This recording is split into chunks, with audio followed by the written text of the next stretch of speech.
Okay. Lane and Dutch over. Oh, and I'm sorry, let me interrupt for just a second. I'm getting these texts from Councilmember Turner. He's going to be 10 minutes late, so just want to let you know.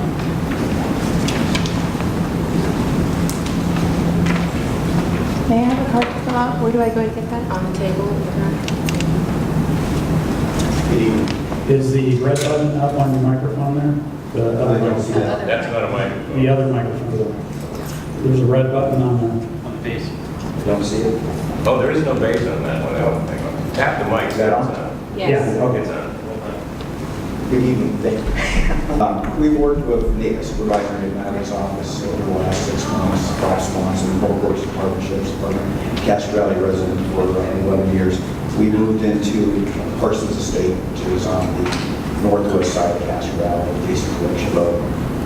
Great community. Neighbor has been great neighbors, wonderful neighbors. We have some new neighbors, some new that are here tonight. Young families coming in. To make a very long story short, East Bay Regional illegally altered and modified a gate owned by Alameda County. It's an EVA gate, emergency access vehicle gate.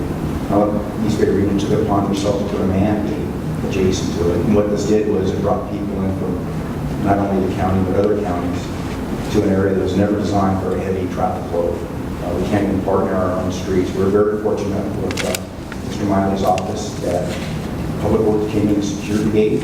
It's been night and day. We've sent photos to Public Works, to Mr. Miley's office. The neighborhood looks great again. But my understanding is we have some neighbors that are in the neighborhood going to come and complain to you over the next few months that they want park access. But knowing that this Lake Chabot and was opened in 1966, Parsons Estates was developed in 1958. It was never developed for park access. And now there's 3 park accesses within a 2-mile radius of where Grovenor Drive is.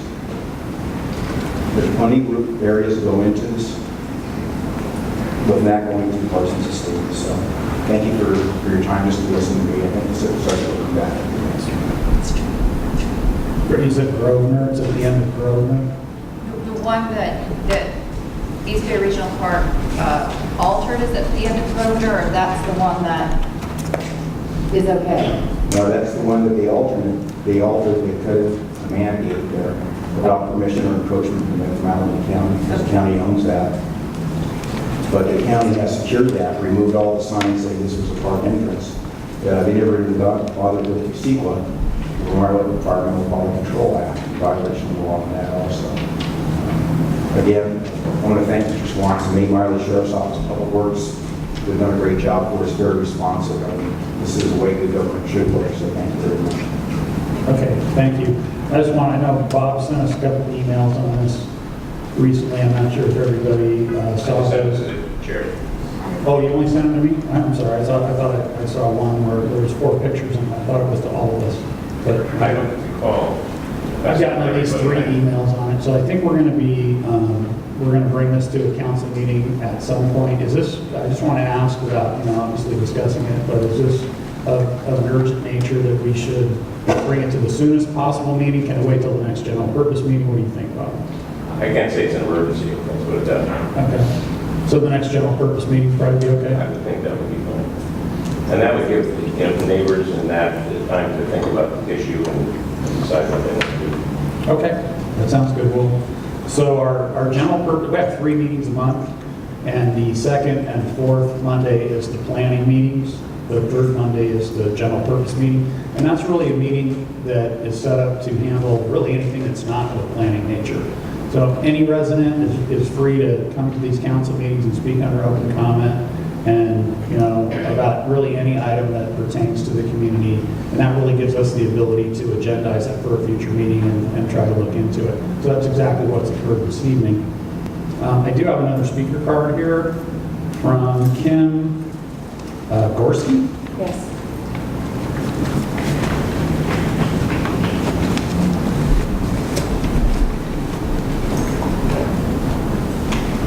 I'd like to submit a letter to Mr. Swanson in regards to the Grovenor Drive access, if it's possible.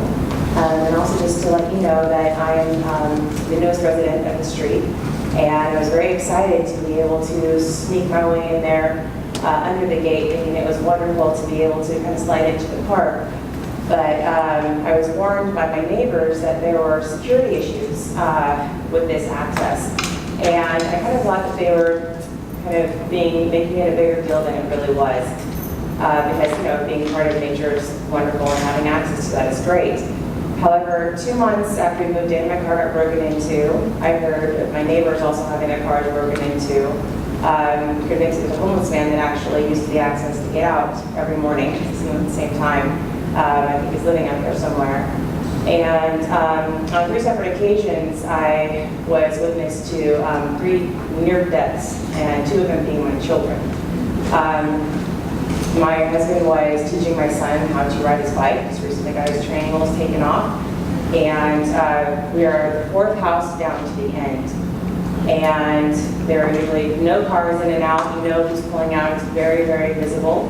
And we are very conscious of anybody coming down the road. So we put out the Hey Children at Play sign far enough to give them warning to slow down. And of course, we're very aware of when somebody's coming down the road, we usher them off. Well, this minivan came through so fast that we really had little time to react, and it almost hit my son. And so my husband obviously confronted them, and, you know, and before they slow down, they'd almost, you know, hit our son, and it was kind of laughed off. I said, whatever, we're going to go hike at the park, whatever, old man, and moving on. And then most recently, my 2-year-old daughter, escorting her to the car, and my neighbor Jill was in the front yard training her dog.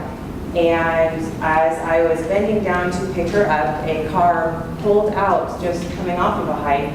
And I mean, they gunned it and were careening down our street. And if my daughter had taken 1 step back, they would have killed her.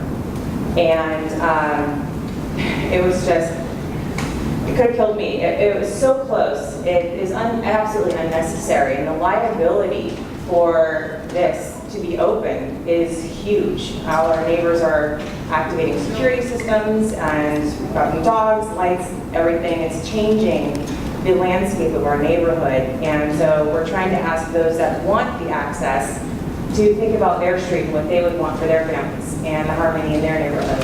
And we just wanted to bring this to your awareness, and we appreciate any thought you give us. So thank you for your time. Could I approach and take a letter? Sure. We're actually not able to discuss it because it's not on our agenda this evening. Absolutely. So we will agendize it for the next general purpose meeting, and we'll be able to have a more thorough discussion and hopefully, you know, get it in the forum or something so more of the residents of the area can come and weigh in as well. Thank you.